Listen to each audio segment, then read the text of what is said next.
नमस्कार दोस्तों, आईपीएल 2024 के 12वें और सबसे रोमांचक मुकाबले में ऋतुराज गायकवाड़ की चेन्नई सुपर किंग्स और ऋषभ पंत की दिल्ली कैपिटल्स की टीम विशाखापट्टनम के क्रिकेट ग्राउंड पर आमने सामने मैदान पर उतरे, जहां पर टॉस ऋषभ पंत के पक्ष में गिरा और ऋषभ पंत ने पहले बल्लेबाजी करने का फैसला किया और चेन्नई को पहले गेंदबाजी के लिए आमंत्रित करते हैं। और तभी दिल्ली की ओर से आक्रामक शुरुआत दिलाने के इरादे से डेविड वार्नर का साथ देने के लिए पृथ्वी शॉ मैदान पर उतरते हैं और उतरते ही दिल्ली के यह दोनों ओपनिंग जोड़ी मिलकर चेन्नई के गेंदबाजों पर प्रहार करना शुरू कर देते हैं। दिल्ली की यह दोनों ओपनिंग जोड़ी बिना किसी डर के बेखौफ अंदाज में चेन्नई के गेंदबाजों के गेंदों को बाउंड्री लाइन के बाहर करते हुए नजर आ रहे थे और इधर कैप्टन ऋतुराज गायकवाड़ सभी तरह के प्रयास करके थक चुके थे, पर नतीजा सिर्फ बाउंड्री के रूप में ही मिल रहा था। और दिल्ली की इन दोनों सलामी जोड़ी ने मिलकर पावर प्ले में बिना कोई विकेट गंवाए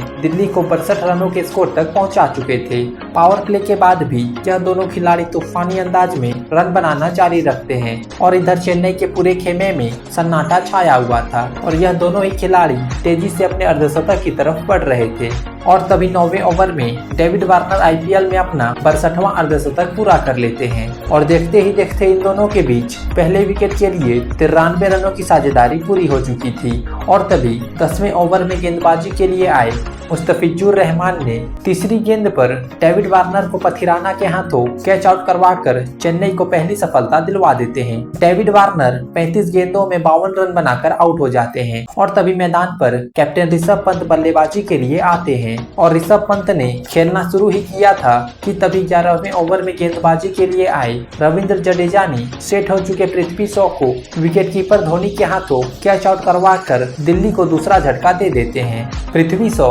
27 गेंदों पर 43 रनों की पारी खेलकर आउट हो जाते हैं और तभी मैदान पर मिचेल मार्श आते हैं और ऋषभ पंत के साथ मिलकर दिल्ली के स्कोरबोर्ड को धीरे धीरे आगे बढ़ाना शुरू कर देते हैं। और यहाँ से ऋषभ पंत और मिचेल मार्श मिलकर चेन्नई के गेंदबाजों पर फिर से बाउंड्री लगाना शुरू कर देते हैं और दिल्ली की यह दोनों जोड़ी मिलकर अपनी टीम के लिए 31 रनों की साझेदारी बनाते हैं और अपनी टीम को 134 रनों के स्कोर तक पहुंचाने में सफल रहते हैं। और तभी 15वें ओवर में गेंदबाजी के लिए आए मथीसा पथिराना की चौथी गेंद पर मिचेल मार्श को क्लीन बोल्ड कर देते हैं। मिचेल मार्श 18 रन बनाकर पवेलियन की तरफ लौट जाते हैं और तभी मैदान पर ट्रिस्टन स्टब्स बल्लेबाजी के लिए उतरते हैं और उतरते ही पथिराना ने उसी ओवर के आखिरी गेंद पर ट्रिस्टन स्टब्स को क्लीन बोल्ड कर देते हैं और ट्रिस्टन स्टब्स बिना खाता खोले ही पवेलियन लौट जाते हैं। पथिराना ने एक ही ओवर में 2 विकेट लेकर दिल्ली की बल्लेबाजी को पूरी तरह से परेशानी में डाल दिया था और तभी दिल्ली की पारी को संभालने के लिए अक्षर पटेल मैदान पर उतरते हैं और कैप्टन ऋषभ पंत के साथ मिलकर दिल्ली को एक सम्मानजनक स्कोर तक ले जाने की फिराक में लग जाते हैं। और यहाँ से दिल्ली की यह दोनों जोड़ी चेन्नई के गेंदबाजों पर दबाव बनाना चालू कर देते हैं और चेन्नई को एक बार फिर से परेशानी में डाल देते हैं। और दिल्ली की यह दोनों जोड़ी मिलकर चेन्नई के गेंदबाजों के साथ चौके छक्के में डील करने लगते हैं और तभी 19वां ओवर डाल रहे पथिराना की चौथी गेंद पर ऋषभ पंत ने एक चौका जड़कर अपना अर्धशतक पूरा कर लेते हैं और देखते ही देखते इन दोनों के बीच 44 रनों की साझेदारी पूरी हो चुकी थी। और तभी पथिराना ने अपनी अगली ही गेंद पर ऋषभ पंत को ऋतुराज गायकवाड़ के हाथों कैच आउट करवा देते हैं। 32 गेंदों पर 51 रन बनाकर डगआउट की तरफ लौट जाते हैं और तभी मैदान पर अभिषेक पोरेल बल्लेबाजी के लिए आते हैं और अक्षर पटेल के साथ मिलकर आखिरी ओवर में 12 रन बनाकर दिल्ली को 191 रनों के स्कोर तक पहुंचा देते हैं और चेन्नई को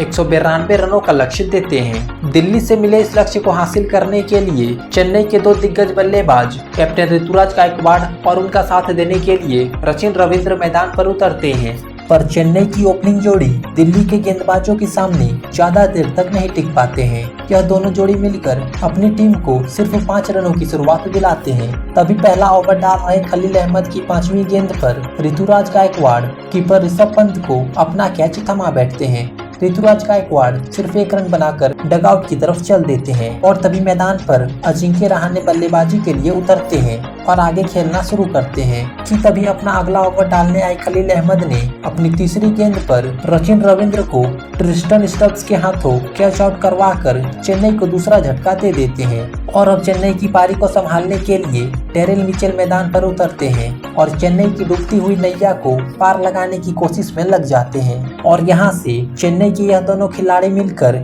एक साझेदारी बनाते हुए दिल्ली के गेंदबाजों पर पलटवार करना शुरू कर देते हैं। और वहीं इन दोनों ने मिलकर पावर प्ले में अपनी टीम के लिए सिर्फ 25 रन ही बना सके थे, पर पावर प्ले के बाद यह दोनों खिलाड़ी तूफानी अंदाज में खेलना शुरू कर देते हैं और दिल्ली के सभी गेंदबाजों के गेंदों को स्टैंड में डिपॉजिट करना शुरू कर देते हैं। और यह दोनों खिलाड़ी मिलकर चेन्नई को मैच में वापसी करवाते हुए नजर आने लगे थे। और वहीं दूसरी तरफ दिल्ली की परेशानी बढ़ती ही जा रही थी। देखते ही देखते इन दोनों के बीच 68 रनों की साझेदारी पूरी हो चुकी थी और अपनी टीम को 75 रनों के स्कोर तक पहुंचा दिए थे। तभी 11वें ओवर में गेंदबाजी के लिए आए अक्षर पटेल ने डेरिल मिचेल को अपनी पहली ही गेंद पर कैच आउट कर इस साझेदारी को तोड़ देते हैं। डेरिल मिचेल 26 गेंदों पर 34 रन बनाकर आउट हो जाते हैं और तभी मैदान पर शिवम दुबे बल्लेबाजी के लिए उतरते हैं और अजिंक्य रहाणे के साथ मिलकर लक्ष्य का पीछा करने लगते हैं। और यहां से यह दोनों जोड़ी मिलकर अपनी टीम के लिए 27 रन ही जोड़ पाते हैं कि तभी 14वें ओवर में गेंदबाजी के लिए आए मुकेश कुमार ने अपनी तीसरी गेंद पर अजिंक्य रहाणे को डेविड वार्नर के हाथों कैच आउट करवा देते हैं। अजिंक्य रहाणे 30 गेंदों पर 45 रन बनाकर आउट हो जाते हैं। इसके बाद चेन्नई की ओर से समीर रिजवी मैदान पर उतरते हैं और उतरते ही मुकेश कुमार की अगली गेंद पर समीर रिजवी खलील अहमद को अपना कैच थमा बैठते हैं। समीर रिजवी बिना खाता खोले ही आउट हो जाते हैं और वहीं चेन्नई की पारी को संभालने के लिए रविंद्र जडेजा मैदान पर उतरते हैं और मुकेश कुमार ने 14वें ओवर में 2 विकेट लेकर चेन्नई को इस मैच में पूरी तरह से बैकफुट पर धकेल दिए थे। और अब यहाँ से रविंद्र जडेजा और शिवम दुबे ताल से ताल मिलाकर चेन्नई के स्कोरबोर्ड को धीरे धीरे आगे बढ़ाना शुरू कर देते हैं और चेन्नई की यह दोनों बल्लेबाज मिलकर अपनी टीम के लिए सिर्फ 18 रन ही जोड़ पाते हैं कि तभी 17वें ओवर में गेंदबाजी डालने आए मुकेश कुमार ने अपनी पहली ही गेंद पर शिवम दुबे को ट्रिस्टन स्टब्स के हाथों कैच आउट करवाकर इस मैच में अपना 3 विकेट का हॉल पूरा कर लेते हैं। शिवम दुबे 17 गेंदों पर 18 रन बनाकर डगआउट की तरफ चल देते हैं और तभी बल्लेबाजी करने के लिए महेंद्र सिंह धोनी मैदान पर उतरते हैं। और अब यहाँ से चेन्नई को जीतने के लिए 72 रनों की जरूरत थी और अब यहाँ से धोनी और जडेजा मिलकर दिल्ली के गेंदबाजों पर आक्रामक अंदाज में प्रहार करने लगते हैं, पर दिल्ली के गेंदबाज भी हार मानने को तैयार नहीं थे। वह धोनी और रविंद्र जडेजा जैसे बल्लेबाजों को भी आसानी से रन बनाने का मौका नहीं दे रहे थे और अब कहीं न कहीं चेन्नई के हाथों से यह मैच फिसलता हुआ नजर आ रहा था। और अब चेन्नई को इस मुकाबले में जीतने के लिए आखिरी ओवर में 41 रनों की जरूरत थी और तभी 20वें ओवर में गेंदबाजी के लिए आए एंड्रिच नोकिया को महेंद्र सिंह धोनी 2 चौके और 2 छक्के जड़कर सिर्फ 20 रन ही बना पाते हैं और इस मुकाबले को दिल्ली कैपिटल्स की टीम 20 रनों से जीतकर 2 अंक हासिल कर लेते हैं। तो दोस्तों, अगर आपको दिल्ली और चेन्नई के बीच खेले गए 12वें मुकाबले का खेल पसंद आया हो तो आप इस वीडियो को दिल से एक लाइक और चैनल को सब्सक्राइब करना ना भूलिएगा।